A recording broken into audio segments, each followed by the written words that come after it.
Hello movie lovers, ಒಂದು Salaar movie ನೋಡ್ಕೊಂಡ್ ಮುಂದೆ ಇದು ನಮಗೆ ಗೊತ್ತಿರೋ ವಿಚಾರ. ಉಗ್ರ ಮೂವಿಯ ಒಂದು ಅಪ್ಗ್ರೇಡೆಡ್ ವರ್ಷನ್ ಅಂತ.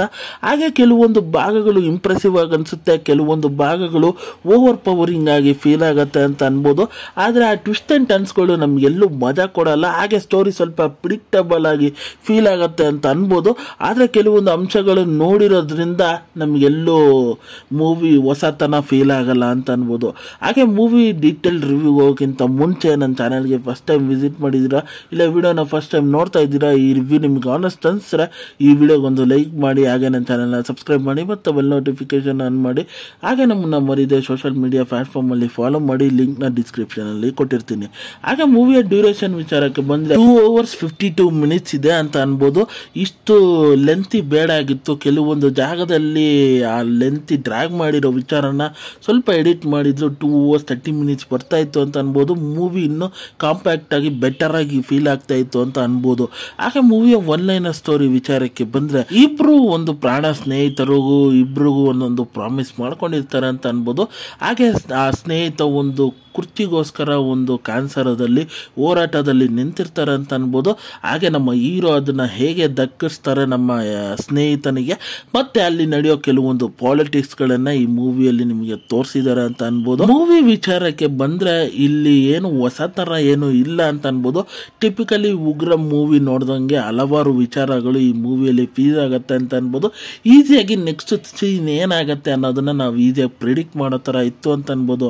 ಆದರೆ ನನಗೆ ಇನ್ನೊಂದೇನು ಡಿಸಪಾಯಿಂಟ್ಮೆಂಟ್ ಆಗಿದ್ದು ಅಂದರೆ, ಮೂವಿಯಲ್ಲಿ ಆ ಒಂದು ಆ್ಯಕ್ಷನ್ ಸೀಕ್ವೆನ್ಸ್ಗಳಾಗಲಿ, ಹಾಗೆ ಆ ಭಯಪಡಿಸೋ ವಿಧಾನ ಆಗಲಿ, ಹಾಗೆ ಹೀರೋಯಿನ ಒಂದು ತಾಯಿಯ ರೋಲ್ ಬರುತ್ತೆ ಅಂತ ಅನ್ಬೋದು. ಆ ಹಳ್ಳಿಯಲ್ಲಿ ಯಾಕೆ ಅವ್ರ ತಾಯಿಯೆಲ್ಲ ನೋಡಿ ಭಯ ಪಡ್ತಾರೆ ಅನ್ನೋದೇ ನನಗೆ ಲಿಟ್ರಲ್ ಆಗಿ ಅರ್ಥ ಆಗಿಲ್ಲ ಅಂತ ಅನ್ಬೋದು. ಆದರೆ ಹೀರೋ ಒಂಥರ ಕಾಮ್ ಆಗಿ ಕಂಪೋಸ್ ಆಗಿರ್ತಾರೆ ಅಂತ ಅನ್ಬೋದು. ಅದು ಇನ್ನೊಂದು ಥರ ಓವರ್ ಹೈಪ್ ಆಗಿತ್ತು ಅಂತ ಅನ್ಬೋದು. ಹಾಗೆ ಇನ್ನೊಂದು ಕಡೆ ಹೀರೋಯಿನ್ನ ಒಂದು ಎಂಟ್ರಿ ಆಗತ್ತೆ ಅಂತ ಅನ್ಬೋದು. ಅವರಂತೂ ಒಂದು ಓವರ್ ರೀತಿ ಬೂಸ್ಟ್ ಅಪ್ ಕೊಟ್ಟರು ಅಂತ ಅನ್ಬೋದು. ಅವ್ರದ್ದು ಏನು ಆ ಥರ ಎಲಿವೇಶನ್ಸ್ಗಳೇ ಇಲ್ಲ, ಅದನ್ನ ಓವರ್ ಹೈಪ್ ಮಾಡಿ ಮೂವಿಯಲ್ಲಿ ಯಾಕಾರ ಗುರು ಹಿಂಗೆ ಮಾಡ್ತಾ ಇದ್ದಾರೆ ಅನ್ನೋ ರೀತಿ ಫೀಲ್ ಕೊಟ್ಟರು ಅಂತ ಅನ್ಬೋದು. ಎಸ್ಪೆಷಲಿ ಅದಾದಮೇಲೆ ಮೂವಿ ಪ್ರತಿಯೊಂದು ಸೀನ್ಸ್ಗಳಲ್ಲೂ ಅದು ಕಂಟಿನ್ಯೂಷನ್ ಆಯಿತು ಅಂತ ಅನ್ಬೋದು. ಅದೆಲ್ಲೂ ಮಟ್ಟಿಗೆ ಅಂತ ಆ ಇಂಟರ್ವಲ್ ಬ್ಲಾಕ್ ತನಕ ಅನ್ಬೋದು.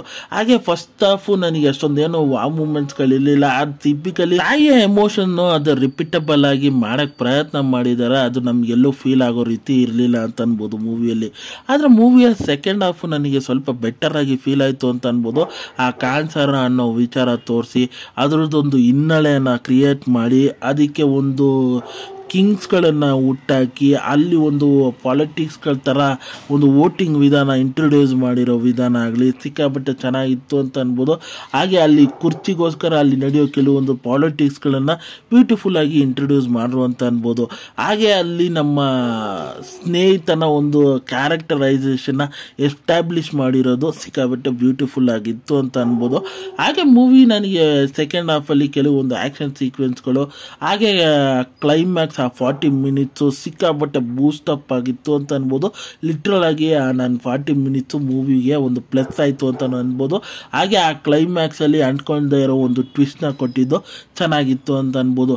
ಆದರೆ ಮಿಕ್ಕಿದ್ದು ಮೂಮೆಂಟ್ಸ್ಗಳು ಏನಿತ್ತು ಫಸ್ಟ್ ಹಾಫಲ್ಲೇ ಆ ಥರನೇ ಕೆಲವೊಂದು ಅಂಶಗಳು ಸೆಕೆಂಡ್ ಹಾಫಲ್ಲೂ ಇರೋ ಕಾರಣ ಮೂವಿ ನನಗೆ ಅದು ಯಾಕಾರೋ ಇದೆ ಅನ್ನೋ ರೀತಿ ಫೀಲ್ ಆಗ್ತಾ ಇತ್ತು. ಹಾಗೆ ಕೆಲವೊಂದು ಭಾಗದಲ್ಲಿ ಇದೇನು ಗುರು ಇದು ಈ ಥರ ಇದೆ ಅನ್ನೋ ರೀತಿನೂ ಅನಿಸ್ತಾ ಇತ್ತು ಅಂತ ಅನ್ಬೋದು. ಹಾಗೆ ನನಗೆ ಕೆಲವೊಂದು ಡೈಲಾಗ್ಸ್ಗಳು ಸಿಕ್ಕಾಪಟ್ಟೆ ಇಂಪ್ರೆಸಿವ್ ಆಗಿ ಅನಿಸಿದಂದರೆ ಈ ಸೆಕೆಂಡ್ ಹಾಫಲ್ಲಿ ಅಂತ ಅನ್ಬೋದು.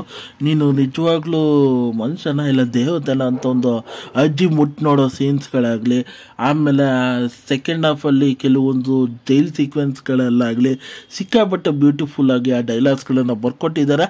ಹಾಗೆ ಆ ಹೀರೋಯಿನ ಕ್ಯಾರೆಕ್ಟರ್ಗೆ ಅಲಿವೇಷನ್ಸ್ಗಳನ್ನು ಬ್ಯೂಟಿಫುಲ್ ಆಗಿ ಆ ಸೀನಲ್ಲಿ ತಕ್ಕ ಮಟ್ಟಿಗೆ ಮಾರುವಂತನೋ ಫೀಲ್ ಆಗುತ್ತೆ ಅಂತ ಅನ್ಬೋದು. ಹಾಗೆ ಮೂವಿಯಲ್ಲಿ ನನಗೆ ಸೆಕೆಂಡ್ ಪಾರ್ಟ್ ಏನಿದೆ ಅನ್ನೋದನ್ನ ನಮಗೆ ಕ್ಲೈಮ್ಯಾಕ್ಸಲ್ಲಿ ರಿವೀಲ್ ಮಾಡ್ತಾರೆ ಅಂತ ಅನ್ಬೋದು. ಅದು ನನಗೆ ಲಿಟ್ರಲ್ ಆಗಿ ಇಂಟ್ರೆಸ್ಟಿಂಗ್ ಆಗಿತ್ತು ಅಂತ ಅನ್ಬೋದು. ಒಂದು ಬ್ರೇಕಿಂಗ್ ಪಾಯಿಂಟ್ ಕೊಟ್ಟಿದ್ದಾರೆ. ಹಾಗೆ ಆ ಕ್ಯೂರಿಯಾಸಿಟಿನ ಬಿಲ್ಡ್ ಮಾಡ್ತಾರೆ ಅಂತ ಅನ್ಬೋದು. ಸೆಕೆಂಡ್ ಪಾರ್ಟ್ ಅಲ್ಲಿ ಏನಿರ್ಬೋದು ಅನ್ನೋದನ್ನ ನನಗೆ ಲಿಟ್ರಲ್ ಆಗಿ ಫಸ್ಟ್ ಪಾರ್ಟ್ ಏನಿತ್ತು ಅದೇ ರೀತಿ ಇರೋದು ಬೇಡ, ಸೆಕೆಂಡ್ ಹಾಫ್ ಚೂರು ಬೆಟರ್ ಆಗಿ ಮಾಡಲಿ ಅಂತ ಅನ್ಕೊತಾ ಇದ್ದೀನಿ. ಹಾಗೆ ಇದ್ರದ್ದು ಬ್ಯಾಕ್ ಗ್ರೌಂಡ್ ಮ್ಯೂಸಿಕ್ ವಿಚಾರಕ್ಕೆ ಬಂದರೆ, ಬ್ಯಾಕ್ ಗ್ರೌಂಡ್ ಮ್ಯೂಸಿಕ್ ಆವ್ರೇಜ್ ಆಗಿತ್ತು ಅಂತ ಅನ್ಬೋದು. ಸಾಂಗ್ಸ್ಗಳು ಅದೇ ರೀತಿ ಫೀಲ್ ಆಯಿತು ಅಂತ ಅನ್ಬೋದು. ಆದರೆ ಡೈಲಾಗ್ಸ್ ರೈಟಿಂಗು ಚೆನ್ನಾಗಿ ಬರ್ಕೊಂಡಿದ್ದಾರೆ ಅಂತ ಅನ್ಬೋದು. ಕೆಲವೊಂದು ಭಾಗದಲ್ಲಿ ವರ್ಕ್ ಆಗುತ್ತೆ, ಕೆಲವೊಂದು ಭಾಗದಲ್ಲಿ ವರ್ಕ್ ಆಗದೆ ಇರೋ ರೀತಿಯೂ ಇತ್ತು ಅಂತ ಅನ್ಬೋದು. ಹಾಗೆ ವಿಜುವಲೈಸೇಷನ್ನು ಸಿಕ್ಕಾಪಟ್ಟೆ ಚೆನ್ನಾಗಿತ್ತು ಅಂತ ಅನ್ಬೋದು. ಆ್ಯಕ್ಷನ್ ಸೀಕ್ವೆನ್ಸ್ಗಳು ನನಗೆ ನೋಡಿರೋ ಅದೇ ರಿಪೀಟಬಲ್ ಆ್ಯಕ್ಷನ್ ಸೀಕ್ವೆನ್ಸ್ಗಳ ಥರನೇ ಇತ್ತು ಅಂತ ಅನ್ಬೋದು. ಏನು ಹೊಸತನ ಫೀಲ್ ಆಗಿಲ್ಲ ಅದರಲ್ಲಿ, ಆದರೆ ಕೆಲವೊಂದು ಭಾಗದಲ್ಲಿ ಚೆನ್ನಾಗಿ ಅನಿಸ್ತು ಅಂತಲೂ ಅನ್ಬೋದು. ಹಾಗೆ ಮೂವಿಯಲ್ಲಿ ನನಗೆ ಪಾತ್ರದ ವಿಚಾರಕ್ಕೆ ಬಂದರೆ ನನಗೆ ಎಲ್ಲರ ಪಾತ್ರ ಚೆನ್ನಾಗಿ ಬರ್ಕೊಂಡಿದ್ದಾರೆ, ಹಾಗೆ ಕ್ಲೀನಾಗಿ ಬಿಲ್ಡಪ್ ಮಾಡ್ಕೊಂಡಿದ್ದಾರೆ ಅಂತ ಅನ್ಬೋದು. ಹಾಗೆ ಅವರಿಗೆ ಕೊಟ್ಟಿರೋ ಪಾತ್ರನ ಚೆನ್ನಾಗಿ ಜಸ್ಟಿಫೈಡ್ ಮಾಡ್ರು ಅಂತ ಅನ್ಬೋದು. ಇನ್ನೂ ಚೆನ್ನಾಗಿ ಯುಟಿಲೈಸ್ ಮಾಡ್ಬೋದಾಗಿತ್ತು ಅಂತಲೂ ಎಲ್ಲೋ ಒಂದು ರೀತಿ ಫೀಲ್ ಆಯಿತು ಅಂತಲೂ ಅನ್ಬೋದು ಮೂವಿಯಲ್ಲಿ. ಹಾಗೆ ಮೂವಿ ನನಗೆ ಓವರ್ ಆಲ್ ಆಗಿ ಒನ್ ಟೈಮ್ ವಾಚಬಲ್ ಥರ ಅನಿಸ್ತು, ನನಗೆ ಆವ್ರೇಜ್ ಆಗಿತ್ತು ಅಂತ ಅನ್ಬೋದು. ಹಾಗೆ ಈ ಮೂವಿಗೆ ನನ್ನ ರೇಟಿಂಗ್ ವಿಚಾರಕ್ಕೆ ಬಂದರೆ ನಾನು 5ಗೆ 3 ಸ್ಟಾರ್ ಕೊಡ್ತೀನಿ ಅಂತ ಅನ್ಬೋದು. ಹಾಗೆ ಈ ಮೂವಿ ಖಂಡಿತ ಒಂದು ಫ್ಯಾಮಿಲಿ ಸಮೇತ ನೋಡ್ಬೋದಂತ ಮೂವಿ, ಚಿಕ್ಕ ಮಕ್ಕಳನ್ನ ಕರ್ಕೊಂಡು ಹೋಗ್ಬಿಡಿ ಅಂತ ಹೇಳ್ತೀನಿ. ಹಾಗೆ ಈ ರಿವ್ಯೂ ನಿಮ್ಗೆ ಆನೆಸ್ಟ್ ಅನ್ಸ್ರೆ, ಈ ವಿಡಿಯೋ ಇಷ್ಟ ಆಯಿತು ಅಂದರೆ ಈ ವಿಡಿಯೋಗೊಂದು ಲೈಕ್ ಮಾಡಿ, ಹಾಗೆ ನನ್ನ ಚಾನಲ್ನ ಸಬ್ಸ್ಕ್ರೈಬ್ ಮಾಡಿ, ಮತ್ತು ಬೆಲ್ ನೋಟಿಫಿಕೇಶನ್ ಆನ್ ಮಾಡಿ.